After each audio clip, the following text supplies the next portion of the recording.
Well, everybody, you saw the video about Ace getting attacked by a little dog. Here's Ace again. Hi, Ace. Want to show you how much better he's doing. Hi, Ace. Hi, Ace. You're still holding your head down, but you're moving around a little more, and swelling's gone way down. And you want to go home. Oh, yeah. Well, here's Ace this morning. Ace is feeling much better. He's able to, took his catheter out, his IV catheter, because he's eating real good, and he's drinking water. There's no sign of infection. I know, sweetheart. Come on. Come on. Oh, you good Ace. So there's no sign of infection. His neck's much less swollen than it was. But it still kind of scared me. It still hurts. You can't. We have to be real careful when you send him home. He's got to have no.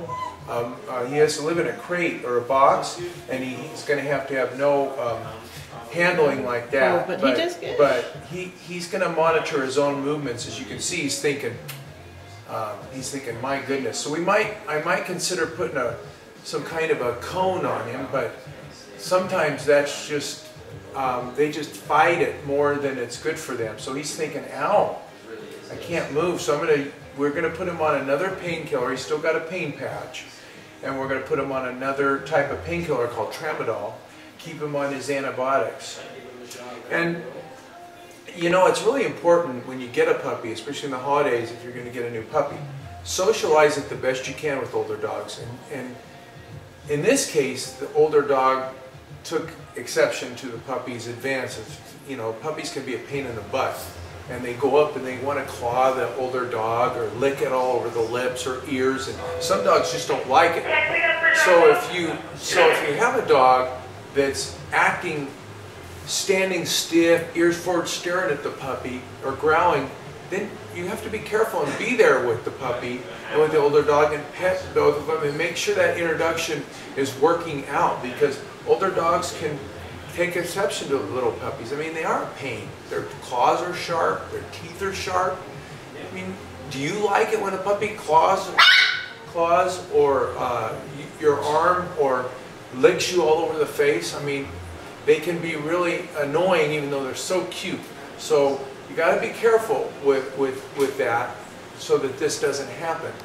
And with puppies, there's a funny thing about socialization.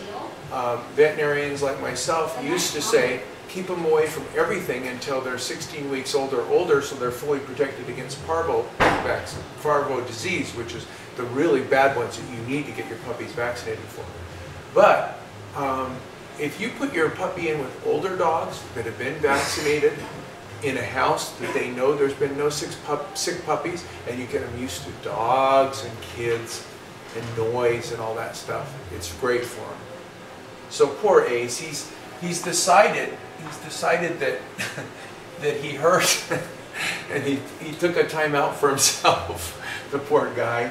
And I do have him on painkillers. I am going to put him on more. There's a real balance between zonking him out and then giving them just enough to take the edge of the pain off so they can eat and drink and feel good. So that's what we're doing now. So he is hurting, so we'll probably give him a little bit more pain reliever right now. And he's a lot better than he was the other day. So we'll show you a video next time they come in. I think we're going to send him home. He's going to stay in a crate for at least up to 2 months. Yeah, that's a good boy. You move slow. Move that neck slow. And then you won't get hurt. Hey, Ace? Well, I showed you this the other day, but I noticed it was taken with me in front of it and from a distance. So I just wanted to show you. There's Ace's skull, and that's the bulla of his eardrum. That's actually his ear. And these are the vertebrae of the neck. It's the first vertebrae, and second, and third, and fourth. First, second, third, fourth, fifth, and you can tell right here that this vertebrae has a fracture right in there, and there's a couple pieces of the bone that were fractured when he got the bite, and you can see air pockets where the bite was. So the spinal cord runs right through here, and if this vertebrae was really fractured severely, then it might pinch off the spinal cord and he'd be paralyzed. But the nice thing is that as you can see, he's moving, he's wagging his tail, he knows he can move all parts of his body, and he's not going to be paralyzed. Also, his esophagus, or food tube, moves through here, and we were afraid that maybe that had a puncture, but he's eating and he's pooping just fine. So I think we're pretty happy about all that. Looking pretty good. Sorry to make him yelp a little bit when I held him, but as you know, when you got a kink in your neck, if you move wrong, it just sends a shooting pain, and because of his fracture and the pain associated with the bite and the healing muscles, every once in a while he just yelps. And we've got him just as much painkiller as we can, but I don't want to give him too much so he doesn't feel good like moving and eating, because that's also real important. So I'll try to have a video up in a couple weeks and show you how he's doing. Anyway, check out Dog Dish Diet. I've been home cooking for my dogs lately, but the book isn't just about home cooking. It's about the ingredients that cause allergies.